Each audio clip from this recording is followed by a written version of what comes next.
Salouche. Alors c'est le rêveur en solo pour parler de la critique étendue de Solo. Voilà, vanne pourrie, ça c'est fait, check.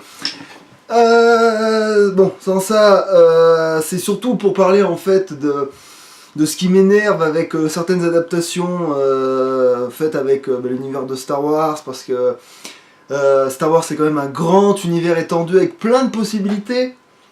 Et bien évidemment, il se trouve que, comme d'un fait exprès, je vois qu'il y a des fois des éléments susceptibles d'être meilleurs, même en film ou etc. Ben, il faut passer à côté. On dirait qu'ils ont ce truc dans leur cahier des charges de passer à côté de certains trucs et de nous mettre des trucs fades à côté. Bon, alors après, comme je vous avais dit que j'en parlerai, je vais en parler. Par exemple, on avait l'histoire des dés, hein, qui sont censés déjà, ils les ont fait golder parce que voilà, ils étaient comme ça dans le Star Wars 8, mais sans ça, à la base, ils sont plutôt censés, enfin dans la version que je connais, parce qu'après, voilà, on va pas commencer à se disputer, on va pas commencer à se bourrer le mot entre geeks pour savoir qui a le vrai univers étendu, étant donné que sur un papier, ils sont tous plus ou moins canons, mais bon, bref. Hein, voilà, hein, c'est parce que de toute façon, celui qui est canon, celui souvent celui que tu préfères, en fait, hein, que tu décides qu'il soit canon, hein, et pas, voilà. Donc, normalement, les dés, ils sont plus ou moins argentés plutôt, voire chromés en fait, mais on va dire argentés. Et normalement, la capacité de ces dés, hein, en question, c'est la façon à Solo, entre guillemets, d'avoir la force avec lui. C'est-à-dire que comme il y a des... enfin, là encore, c'est une histoire de version, mais normalement, il y a des bouts de cristaux Kyber dedans. Ce qui fait que les dés t'obéissent plus ou moins, enfin... si ta volonté est suffisamment forte, ça ira dans ton sens, entre guillemets. Et c'est d'ailleurs comme ça, normalement, qu'il gagne le faucon, et pas avec un putain de jeu de cartes, genre, bon... Et voilà, genre, ils font pas un putain de poker, bon. Après, ça, c'est un choix artistique d'adaptation, mais genre, quand tu vois qu'ils avaient déjà de l'histoire, quand cette partie-là de l'histoire existe déjà, pourquoi tu te braques pour rien? Qu'est-ce que tu essaies de prouver quand tu fais ça? Bon. Qu'est-ce qu'il y a d'autre? Oui, bon, il y a l'histoire avec le robot que j'avais dit, mais bon, ça vaut pas la peine qu'on s'y attarde non plus, même si je l'ai plus ou moins mis en miniature, mais il est plutôt bien adapté celui-là pour le coup, parce qu'on voit ses compétences, etc. Donc ça me va très bien, ça pour le coup. D'ailleurs, ça change, parce que le nombre d'adaptations toutes pourraves qu'on se paye, avec les droïdes ou etc., qu'on voit plus ou moins jamais. D'ailleurs, j'espère que si jamais ils font une suite justement à Solo, on verra des robots plus élaborés, comme par exemple le chasseur de primes là, qui est un de mes droïdes préférés parce qu'il cumule presque tous les pouvoirs. Bon, après, des autres droïdes, sauf voler, ils volent pas, mais bon, c'est le seul truc qu'il sait pas faire quoi. Voilà, sinon. Oui, surtout s'ils veulent introduire Boba Fett et tout ça. Oui, ils ont besoin de ce robot, parce que sans ça, voilà. Enfin, je parle dans l'univers Solo, s'ils font une trilogie ou même un deuxième film, on verra bien de toute façon ce qu'ils font. Voilà. Sinon, il y a aussi l'histoire qu'on essaye à chaque fois de refourguer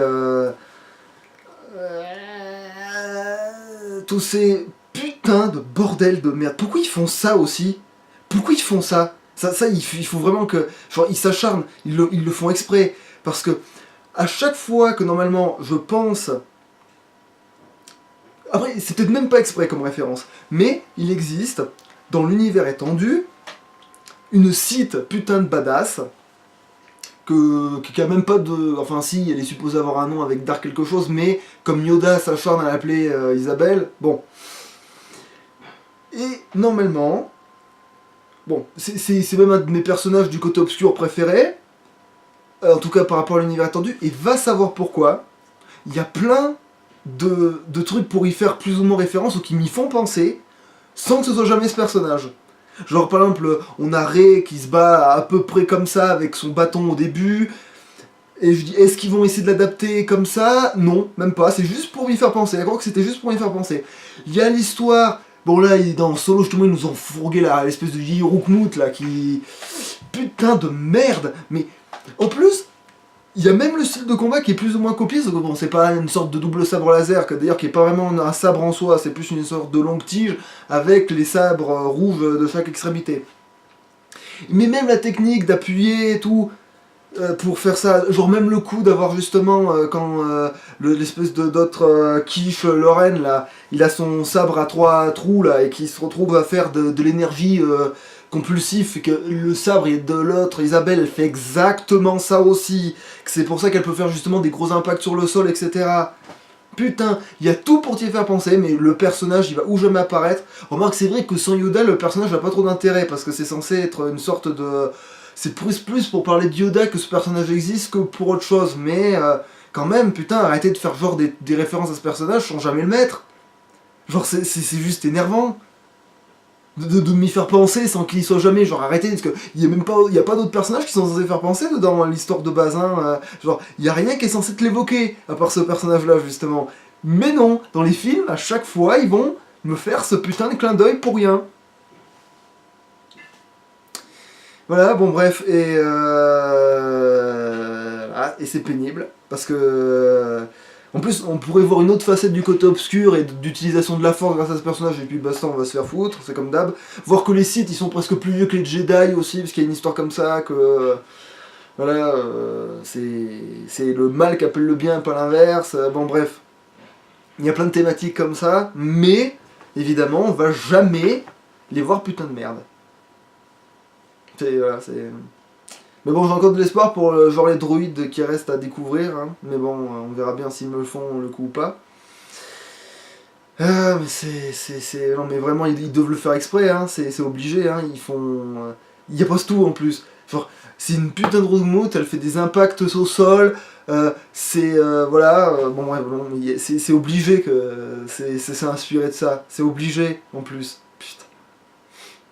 Ah bon, on pourrait aussi parler de Dark Maul, mais ça vaut presque le coup de faire qu'une vidéo sur lui pour parler, parce que son background de l'univers étendu, presque limite, comme certains autres personnages ont eu des phases d'univers étendu rien que pour leur gueule, comme Dark Vador, ou Solo, ou Boba Fett, ont eu des trucs que pour leur gueule. Voilà, ça vaut presque le coup qu'il ait une vidéo rien que pour lui, pour parler de ça.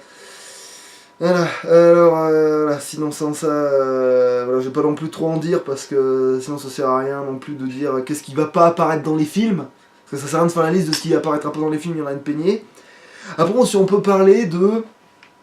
ce qui est bizarre, c'est que toujours par rapport à l'univers étendu, c'est par rapport à Jabba de Hutt, qui du coup est nommé dans le film Solo, qui un coup est le seul représentant, et un coup, il a plein de familles de partout, de contrebandiers de partout, c'est la même race que lui, et c'est ses frangins, ses cousins, etc. Et oui, parce que dans une partie de l'univers étendu, il a carrément une grande famille et tout. D'ailleurs, Clone Wars est presque basé sur le fait, justement, le film Clone Wars est basé sur le fait qu'il aime de la famille, justement. Donc voilà, c'est... Là, c'est juste que des fois, on va prendre... vraiment ce qu'il y a dans l'univers étendu pour faire quelque chose, et des fois, ben non, on va complètement ignorer. Et voilà, et puis le film Solo, il a l'air de complètement, des fois, dire merde à ce qu'il y a dans l'univers étendu. Après, il y a aussi l'histoire pour le fait qu'ils sachent parler Wookiee, qui... c'est vrai que ça fait étrange, mais bon, c'est pas plus que ça, puisque c'est ce qui fait qu'ils s'entendent bien, en fait. C'est basé sur le fait qu'ils aient une chimie. C'est juste basé là-dessus. Et c'est pour ça que c'était introduit dès le départ qu'il fallait qu'ils sachent parler sa langue, mais ça sort pas de nulle part pour le coup. C'est vraiment... c'est même pas spécialement pensé d'ailleurs par rapport au film, hein. C'est l'univers étendu qui a instauré ça, parce qu'au départ ils pensaient pas vraiment faire en sorte qu'ils savent parler la langue, ils le comprenaient juste, et après, avec la suite, ils ont dit non mais quand même, on va dire qu'il sait parler sa langue, faut pas déconner, voilà. Ça va justifier le fait que quand ils se rencontrent, ça colle. Voilà. Même si après, je pense qu'il y a encore des mille et une explications pour lesquelles il sait parler la langue, mais bon. Puis je veux pas me prendre le mot pour savoir laquelle version est la bonne, encore une fois. Même si du coup, quand j'ai ma préférence, je préfère dire que c'est celle-là la vraie, comme le coup des dés, ou même à la base, voilà, le droïde qui va dans le Faucon Millenium pour devenir justement après en couple avec 6PO, mais ça c'est vraiment abordé vaguement, ça pour le coup. Mais D'ailleurs c'est bizarre justement que ce soit Lando qui... Bon après c'est parce qu'ils en ont fait un personnage plus ou moins féminin entre guillemets, et au lieu d'en faire un personnage masculin qui a des tendances, voilà, mais je pense que du coup ça va peut-être être plus marrant de jouer là-dessus à la base, mais bon, ils font ce qu'ils veulent, de toute façon, il est quand même relativement bien adapté quand même ce droïde là, donc ça va, on va pas trop chipoter non plus. Donc voilà, alors je pense qu'on est bon, j'ai plus ou moins dit ce que j'avais à dire sur ce qui m'énervait, donc voilà. Salut.